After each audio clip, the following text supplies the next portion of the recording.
Good morning, everyone. I hope you're well. So today's topic is a really interesting one, and Sophie and I are kind of putting ourselves out there a little bit with this one. So this is about choosing an agent and the 15 essential questions that you should be asking before you sign on the dotted line and make that choice.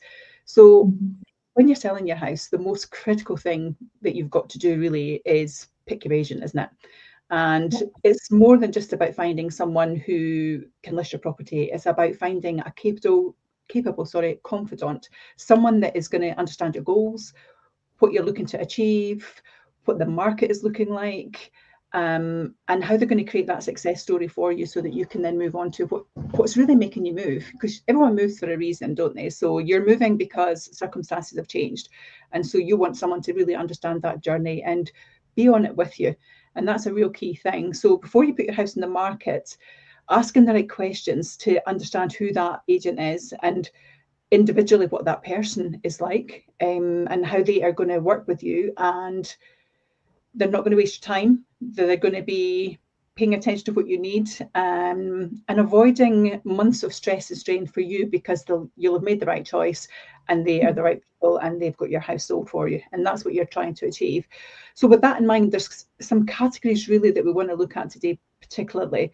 There are 15 questions within these 5 categories, and I think that these are ones that you really need to be asking, but the key areas that you need to look at and challenge on and really get a clear understanding from the agent about are their experience and their local acumen. So, how do they operate within their community, and do they understand what's going on in your street and in your community?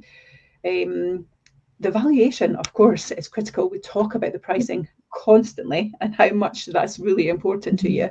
But not just the valuation, but also their sales strategy. Do they have a strategy, or are they just going to list it and we'll keep our fingers crossed and we'll see what happens? Yeah, that old favourite. But also what you want to look at is then their marketing and also their buyer reach. So, what does that look like? Can they demonstrate to you the geographic reach that they have? The world has changed, hasn't it? And certainly we've seen that in Fife, whereby you've got people working at home now. So, can that agent demonstrate that they're getting buyers from Edinburgh, from Glasgow, from the borders, from London even, because those people can start working at home. So understanding their reach is a big thing. Communication, of course, is key. We say that about everything, don't we? Communication is the key. But communication and feedback to you as well is the key, because there's so much excitement around the actual listing part that the seller can almost feel a little bit rejected once it's listed, because all that hub's been happening, and then suddenly it's just, right, I'm waiting, what's happening? I don't know what's happening, and there's just silence. So communication, feedback, what does that look like, and how frequently are you going to get that? And also what mechanism? We've got so many different ways and platforms to do that now, haven't we? So you can be doing that on email, you can do it on phone, you can do it on WhatsApp, you could be doing it on text. So it's about how do you communicate and how do you prefer that, and can you both work together with that mechanism? And then obviously it comes down to your fees as well and your contractual clarity, and what does that look like for you? So getting answers to those critical questions really do make a big difference in the journey that you're going to have. It also allows you to assess each agent's expertise and their strategies, and also their commitment to you and what they're going to achieve and how they're going to work with you. And also so you can find basically the perfect selling partner, because at the end of the day, all of these decisions are being taken because you want that house sold, because you want to start your new journey, whatever that may look like. So when we break those down, we're going to look at each of those categories and the questions within those. But there's a lot of information here. So again, the link is here. The article is here as well. If you want to take it offline and read it later on, then by all means, feel free to do that. But likewise, if you've had an experience that we haven't discussed or we have discussed, and you want to make a wee comment, then feel free to do that as well. And Sophie or I will come back to you, as will the team. So we're always on hand. But we're going to start off with the first one, which is the experience and local acumen. What does that look like, Sophie?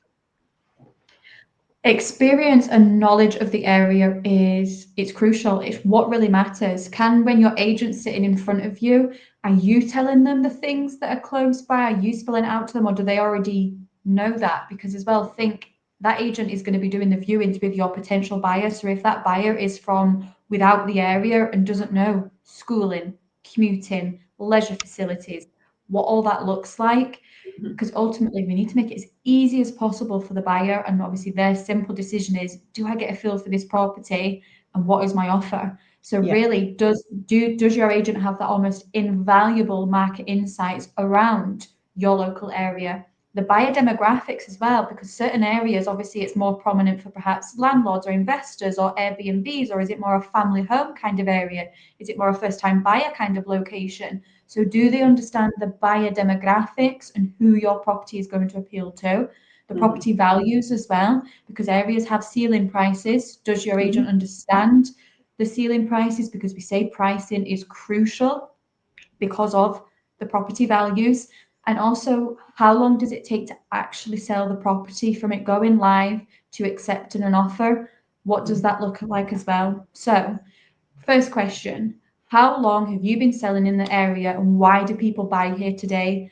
That demonstrates not only the agent's longevity, but also their depth of the understanding of the local, perhaps, well, Perrie, you, for example, KY8, that commuting link that's been made available with the train station, Yeah, that's had such a positive impact. Mhm. But you as an agent, you have to know that. So you have to know as well when it was open, the fact a second service is getting introduced, all of Yeah. those key pieces. Does your agent know that? Yeah, it's really vital, and it's really interesting. This topic it's one of my favorite topics actually, because I experienced this exact situation yesterday. So I was doing a viewing with a client yesterday who had come from Manchester, didn't know the area, has been initially shopping around in East Neuk, but had seen the location tour for a property that we have in Leven. So they'd seen the location tour for the beach, etc. Didn't really know the location. So we're standing outside the front of the property, and before we even got in the door, I said, obviously you're not aware of the area. I can tell that from the other properties you've been looking at, but this is what you need to know. So I told them where they could walk to the park. I told them how they could get to Silverburn. I told them how they could get to the golf course, where the school was, where the swimming pool was, how close the train station was, where the high street was, that it had a tapas bar, that they've got a steak and cocktail bar. And she really enjoyed all of that information. And we went back, then we went into the property, we did all the tour, we came back outside, they had some questions. And then as she was leaving, she says, "Do you know something?" She says, "That's the most informative viewing I've ever been on, about understanding not just the house, but what else I could have in my life with this house." And actually thanked me for that knowledge share. So that's a good demonstration of what you're saying there, Sophie. And it's really important that that agent can demonstrate that to you.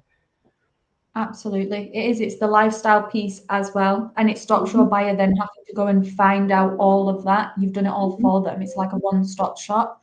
So that is crucial. Then another question is, what's your average time to sell homes in this particular area, this particular postcode, compared to perhaps other agents or the market average? So it reveals then perhaps the agent's efficiency with faster sales than the local average, indicating strong marketing, accurate pricing, and that proactive management. How many other agents can say sold from social media? How many other agents can obviously get viewings done at pre-portal stage before it's even gone to your Rightmove, your Zoopla? So what is your agent doing differently to help you get that quicker sale? Can they also provide recent examples of other homes that have sold nearby? Now, you would think this would just be kind of standard practice and all agents to demonstrate this. Not everybody does. Again, it's a wee bit like going in and crossing the fingers and maybe just selling a story, but actually, are they demonstrating to you in black and white? This is recent, case studies. This was the experience and this was the result, which again, one, it shows that they've done their homework and they've come prepared and they're actually invested in you. They actually have taken the time to do all of that work. They've not just rocked up and hoped for the best. They've actually taken this seriously, but it also then helps you aware of what they are achieving in the area, what are they doing, their knowledge, etc. Because it's that awareness of specific addresses, specific locations, and how long they take to sell. And a kind of seasoned local agent, and local being the key word, with that kind of intimate, really extensive knowledge is essential for the effective pricing, that targeted marketing, and then literally reaching out to the buyers that are for that area. It's crucial. You need to have an agent that knows the area. There's no other way about it. Yeah, absolutely, 100%. And I think that story I just relayed there as well was a real good endorsement of the fact that happened, and that person felt really knowledgeable about where they potentially were going to be living now. And that's key. I think that's key to the success and how quickly things will move forward as well. Absolutely, definitely. And then something else as well. So yes, we speak about, does your agent know? But like, obviously, do you know the local area? What are you doing to help the buyer? So like you in that view and was able to walk them through and talk them through and show them everything. Is there perhaps other marketing tools, like you've mentioned the location tour? We obviously do the drone footage. So if it is a viewer from perhaps Manchester or down south or Europe and beyond, they don't know all of this. So actually, have we got that drone footage that is a digital marker of this is the property, then this is all the main points from here. So it is that one visual representation of what their surroundings look like. And we do recognize that that drone footage and that location tour is crucial with the listing. It makes such a difference for people, because a bit like It really yourself, does. obviously, they view that. So it is crucial. So that's definitely where knowledge of the area comes in. But what's next after that, Perrie? So we're looking at the valuation and also the sales strategy. So credible agents will absolutely always give you clear evidence of how they've got that number. They can not justify their valuation, but they can demonstrate to you, this is where my numbers come from. And I explain that every time I'm going out. This is how today is going to go for us in regards to how I've prepared. And I talk about my square meterage, I talk about the finish of the properties, I talk about the plot size, I talk about the high ticket items, the bedrooms, sorry, the bathrooms, the kitchens. Are they done? Are they not done? Do they need improving? And basically then give them a good idea of exactly where that's coming from. Maybe sharing too many secrets there, actually, Sophie. But anyway, we definitely do. I know. So we do deep delve into it, and I think that's, you really need to get that firm evidence from them, and make sure that they can articulate to you as well a clear plan. So you should be looking for answers like, how did you arrive at your valuation? What comparable sales support did you look at? So again, they should be presenting to you detailed handouts and pictures of current listed properties with your agent, with the actual agent that's sitting in front of you. They need to demonstrate that they've had some and they've sold them. And they also need to demonstrate others. So again, you want to be getting a complete market picture. So, you know, is a cumulative picture of what did these properties look like? What did they sell for? How long did it take them to sell? And can they demonstrate that to you, and what the market conditions for that particular property are like? So that's really important. And I think as well, it's about then understanding then on top of that, are there any unique features with your particular property that makes you stand out more, that actually maybe warrants a different number? But again, it's how do they demonstrate that? So that's really important, because all of those things will influence that final figure that the agent will come up with. But actually it will also give you as the potential seller a real clear understanding of their preparedness and their knowledge, and that you've got confidence really that they'll have your back and they understand what they've committed to with you in regards to that valuation. So that's really important. Again, also, what's your initial marketing strategy and how will you adapt it if it doesn't work? So, you know, everyone with the best will in the world always wants to go in with a positive head, but you will always get, well, what if it doesn't sell? Or you get the opposite of, it'll sell itself anyway, so I don't need all that. But it's about you understanding really what is available to you and how the agent's going to make that work. So you're looking for outlined initial steps. What does that look like and how are they going to interact with you? Can they target buyers, and can they show you where the buyers are likely to come from? So are they aware of that? And do they have buyers potentially that are selling and that are buying in that location because you've already sold and maybe they missed out? What are the key selling points that the agent sees in your home as well? So in my view, when you're taking people to view a property once they've listed it, you want to get that 80% place in the house. So is that the converted kitchen? Is that the sea view? Is that the countryside view? That's the starting point. So again, it's about picking out the key features, and has the agent actually even recognized that key feature? And also for me, it's about how much energy they have. So, you know, how much passion and energy do you feel that you're getting from them as you're taking them around the house? Or do you feel they're just looking at a clipboard and they're ticking a box? Or are they engaging with you? Are they looking at the house? Are they really interacting? I think that's a real big plan as well, in regards to how you would move forward with that particular person. Because as well as the agent offering you all of the information, you've got to have a relationship with the individual too. So you want to kind of get that feeling for them as well. But they should also explain to you, if things don't necessarily go the way that they are hoped to have gone, what's the plan B? Do they have a plan B? Do they know what they're going to do next if it doesn't go the way it wants? Especially if you have already bought and you're on a tight timeline. The pressure's not there if you haven't already bought.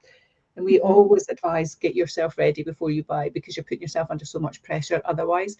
But if you have just done that because your dream home came along and then suddenly you've rushed to put yours on, if it's not selling as quickly as you think, what would be the plan B? How do we get it to move? Because I don't want to lose this new house.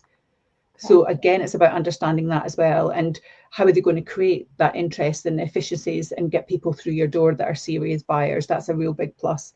But also as well, once you kind of have that success and offers are coming in, how do they handle those offers? How do they make sure that you're going to accept the right one? What is best for you?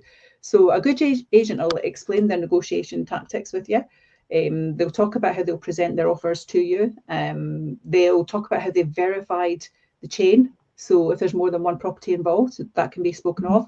But also what your financial status is of your buyer. So does your agent know that, or are they just putting people through their door? Certainly with ourselves, we know who's coming to see your house. We know what their position is, i.e. whether they've got to sell their cash or not. If they need a mortgage, is that already in place? When they say they're cash, well, is it really cash, or is it their cash when they've sold? So it's really about understanding all of those things and analysing that before the person even comes to view the house. So again, what is the agent doing to give you that confidence? And are they gathering that information, or are they just letting a truckload of people come through your house that maybe aren't even in a position to offer on it? Because that does two things. For the agent, it makes them look efficient because they've got lots of people coming through your door. But actually on the other side of the coin, it isn't, because if 50% of those people are not in a position to offer at that time, then actually you've got excited as the seller. You're thinking this could be the one. You've maybe run around. You've obviously followed the decluttering that we've given you the ideas on, and then you've maybe just, right, this is my 10 seconds of getting ready. You've boxed everything up, you're shoving it under. So you're keeping your home looking nice, aren't you? And suddenly you've got people that are coming that can't even offer on the house. So that can be really despondent and disappointing for you as a seller as well. So making sure your agent really is on top of that is crucial for your success to get sold. It makes the sales strategy work better for you. It's absolutely vital. And if I were a seller in today's market, I wouldn't be accepting less than that from an agent, because I'd want to know that they have got me and looking after me and get me to where I need to be. And that's really crucial. Absolutely. After that, then what we're looking at is we're talking about buyers. So it's that marketing reach and that buyer outreach. Where are they coming from? So Sophie, what does that look like? Exactly, because it isn't just, as we say, kind of crossing your fingers, sticking it on Rightmove and hoping for the best. That's just doesn't work in the property market we're in just now, when there's so much more competition. What are we doing differently to get your property seen? Because we need to be actively marketing it across all the channels to ensure it does get that reach as wide as possible, to then bring you a bigger buyer pool to then allow us to start those negotiations. And that's ultimately what we need. So yes, we have 5 properties, but we obviously advertise out with that, and even with ourselves, with our own website, the reach that we get, and we do get asked that. But that's something that you need to be asking. So your first question is, what specific marketing channels and platforms are used to showcase my property? So it isn't just being on your Rightmove, your Zoopla, your S1 Homes. It's our own website. It's being on that social media. It's being on YouTube. What other agent can say they're on YouTube? It's all those other tactics. We've got our social media and our pre-portal videos. It's every single channel to attract as many buyers that are out there, because we are a multimedia agency, and that's what you need in this day and age. But also, yes, okay, the agent might say, yeah, we're going to have you on Rightmove, we're going to have you on Zoopla, on our own websites, but actually what activity and what reach do they get from that? So for our website, for example, when you look at our statistics for last year alone, there was 89,000 active users from London alone. What other agent would be able to tell you that fact? There was over 50,000 from Edinburgh just last year coming to our own direct website. Can your agent give you those numbers? Do they actually know what actually happens behind the scenes? Because that's buyers out there. So do they have that information for you? because then again, that just shows you the reach and that it is out with Fife. Will my property have professional photography, or is it somebody standing kind of with the phone where you can see the shadows, you can see it's a bit blurry, it's a bit squint, but actually is there professional photography? Again, because that gets seen, especially if you're putting it on social media, the higher quality, the more it gets pushed out there. So is there high quality photography? Is there floor plans as well? Sometimes we'll see listings where there's absolutely no floor plans, and when there's a couple of photos and there's also not a video walkthrough, trying to figure out the layout and reference the flow of the property. And also, is it a property where they perhaps want to do some work, but they can't work out with a floor plan what wall they could perhaps knock down, or could they extend? It's all about us making it as easy as possible, and it is that marketing piece is absolutely crucial. And then as well, you've kind of touched on your viewings, obviously, Perrie, but how will you actively generate viewings and qualify potential buyers? It's not about just kind of sitting and almost being an order taker and waiting for people to come to you. What are you doing to go to the buyers? So is your agent emailing out marketing as soon as the property goes live? Have they got a database of people? And can they tell you how many people, once your property went live, how many people it actually matches with, and that they're emailing that marketing out? Because they may be not checking Rightmove every day or got their alerts set or S1 Homes, but actually that marketing is getting fired at them. They see it and they've got everything there in their hands. But then actually, is your agent then following up on that? So yes, somebody's requested a home report through Rightmove or Zoopla. Is your agent then following up on that and getting a viewer and getting them through the door? Have they perhaps got any questions that the viewer potentially has, and they're handling that? So are they just sitting back and waiting, or are they actively going out to buyers? Are they pushing it back out on social media perhaps? What are they doing differently? We obviously do coming soon videos, we do watch out videos, we do our market update where we give even a preview of the preview, almost like we tell you before we've even done the pre-portal that it's coming. What is your agent doing differently than, again, just crossing their fingers and hoping for the best? But it's being proactive. And then with that comes those high quality viewings that have been qualified, that we all know are active, ready to go, that then allows the agent to start negotiating offers.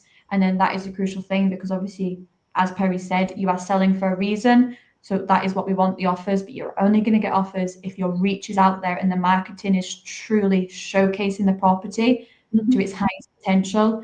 So with it needs to be comprehensive and dynamic and ensure it does stand out against all the other, because we're seeing it, more and more properties are coming to market. It's the season for it. So what are we doing differently? And if it doesn't feel exciting to you, then it's probably not going to feel exciting to people out there. So again, what is your agent doing to make sure it does stand out? Because you've got a very small amount of time to capture somebody. So how are you doing that? But absolutely, marketing and the reach is absolutely crucial. But then, Perrie, so we've got your viewers, we've got your offers, or we've had viewers, you've touched on communication, but what kind of questions should you be asking around communication? Yeah. I mean, the communication and feedback is crucial. It's the bedrock of a successful agent, to be honest with you, because actually regular open communication is keeping you as the seller informed. It's keeping you confident about that agent as well, because you feel they're doing something and it hasn't just gone radio silent. But don't be afraid to ask them questions. And the things I'd be asking are, how often will I be updated? What progress are you making, and how are you going to communicate that to me? So whether it's a weekly call or it's a fortnightly email or an online customer portal that you're using, or, it's really clear to get it up front.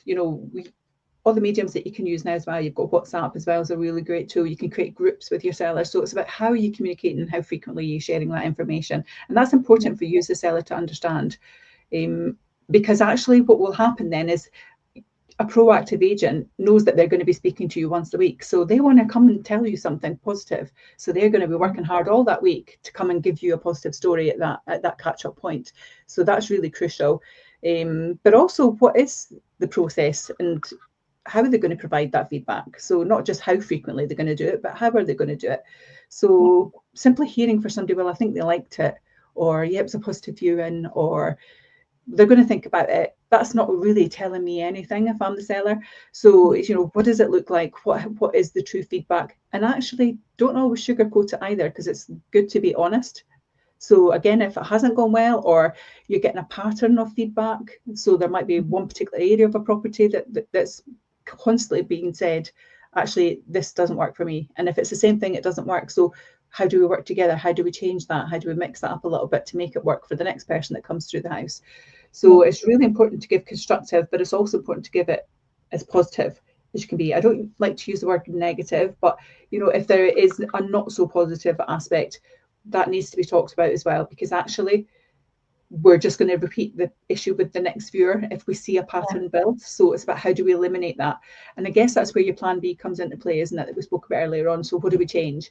You know, is it a case where actually, you know, maybe that's the only room it wasn't decorated, and a quick lick of paint one weekend would make the difference, and then you just take a fresh photo of it? Or is it that the layout doesn't work, or there's too much furniture in it? We had one property that we were selling that when you went into it, the back of the sofa was in front of you, and then the other sofa was opposite that sofa. So when you came in, it was like two big barriers looking down the room. And that was the feedback we got, was that that room was too small. So we said to the client, actually, how would you feel if we just mixed up the furniture a little bit? So rather than them having the back, we moved it side by side rather than front to back. And when it went side by side, the room just opened up, and they could see to the window, and they could see to the patio, and suddenly it was a completely different room. So little things like that make a difference. And moving two sofas was nothing to do, you know. So there's little elements that you can really do that kind of mix things up a little bit. But also, as a seller, you want to know, well, who's my primary contact person? Who am I going to be dealing with if I've got any questions? How often will they be available? How will I speak with them? How do I avoid maybe my frustrations? You know, so how are you going to work with me so that I don't start getting agitated? I want to have that clarity from you, because I'm anxious. I'm the seller. I want my sale. I want to secure that number. I've already bought my next place. So there's a heightened anxiety there for them as well, isn't it? So it's about making sure that you understand how you're going to get communicated to and who with. And also to have timeframes of when, you know, you want to have really in-depth discussions, and the agent should be presenting to you, okay, we didn't get offers this week, but this is what we're going to do next week to make that look different. So it's about having that robust discussion as well. So I think that that's really important. So the who, the where, and the kind of how and when is really important for you as a seller, for sure. But a great agent should make you feel supported all the time, and that you should feel that they're in control, which actually ultimately makes you feel a little bit more in control. And you should feel that you're in a safe pair of hands as well, and that they're looking after you. And clear communication and genuine interest in your property and your journey and what you're trying to achieve, that will really give you a strong indicator as to whether that person and that team are going to really work for you. And that's crucial in my view, because actually they may meet Sophie, they may meet Perrie, but actually there's a whole team support us as well. So what does that team look like, and how are they going to work with me? Because we can't be available 24/7 technically, because I could be sitting in another valuation appointment, but my other person who I've just listed with, they want to have someone that they can speak to if they need to speak to them there and then. So it's that support network that's behind us as well, and how frequently they support and interact, really important.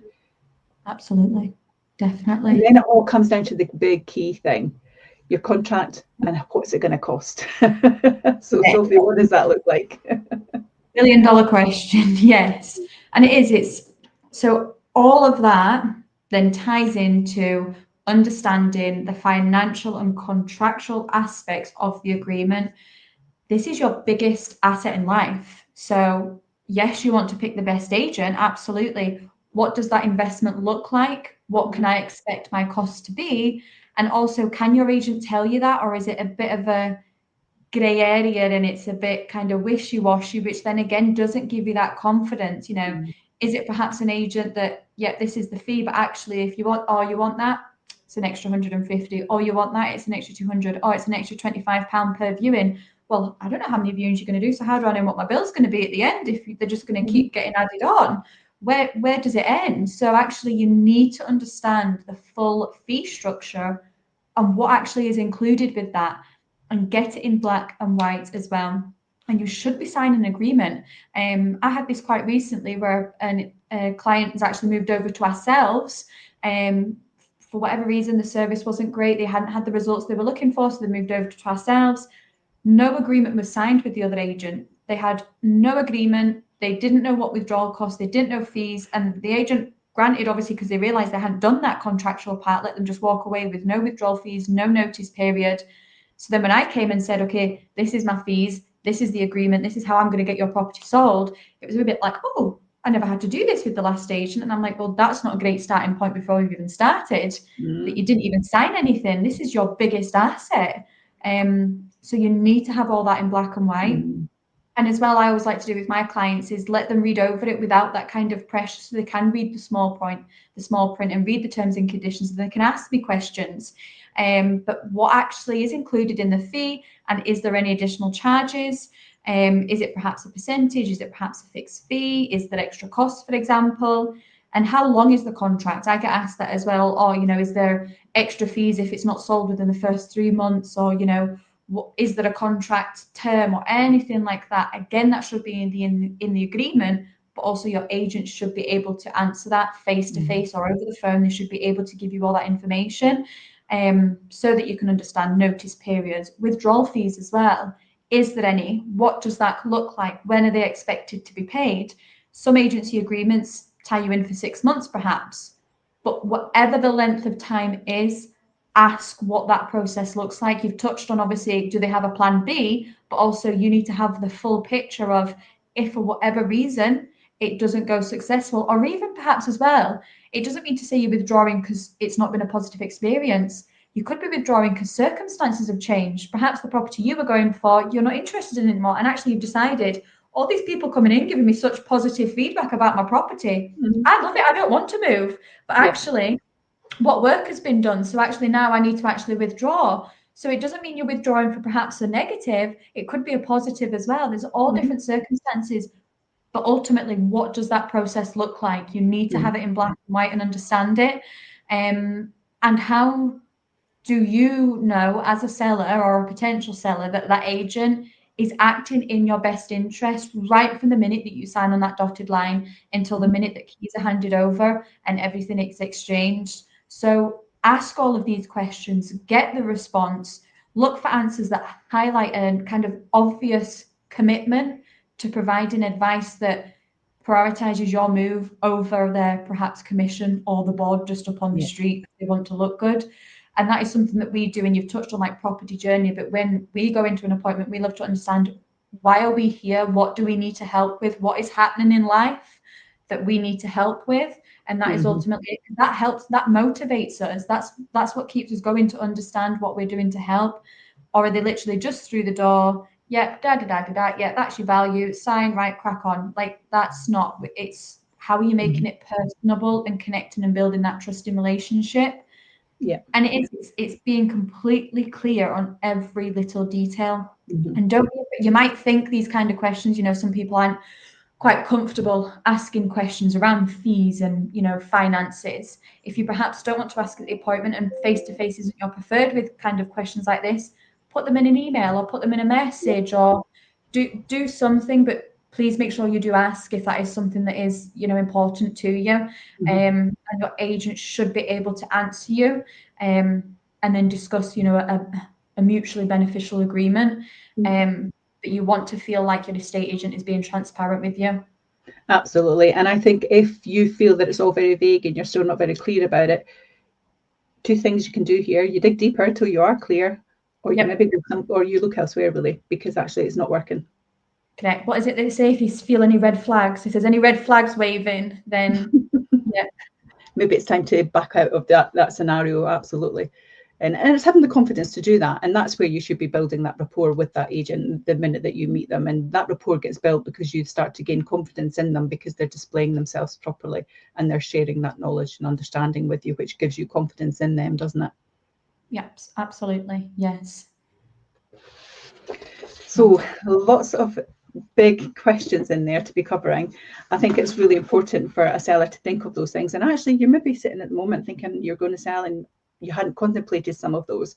So lots of detail to take in there. As I say, you can read the article yourself. You can also reach out and ask us questions. And actually, if you're in a position at the moment where you're feeling some of these pain points, share them. We'd be happy to help and give you some ideas of how you can maybe overcome them, even if it's not with us. But I think that's really important to do. But my top tip is definitely ask a lot of questions, and don't be afraid to do that. It's your biggest asset. Challenge us. That's what we're there for. We need to demonstrate to you that we want to work with you and we've got the knowledge to get you where you need to be on your journey, and that actually we're doing that together. It's a partnership. Correct. Absolutely. Interview your agent, because as well, I feel like if you interview your agent and ask them questions and put them on the spot, that gives you an indication of how they're going to interact and deal with questions and objections, perhaps from viewers that are coming through your door. How do they handle that? Do they just brush it off, or can they actually hold their own and answer the question? Because that's a little indication of how they're going to be doing your viewings as well. Absolutely. Absolutely. I think that's a really good way to end this one then today, Sophie. Thanks very much, everyone. And as I say, if you've got any questions, any feedback, any pointers that we maybe didn't cover that you have experienced, reach out. We're always happy to help, because it helps everyone else then if they see it. And that knowledge share is always a positive thing. Thank you, and have a great day, everyone. Take care. Bye-bye. Take care.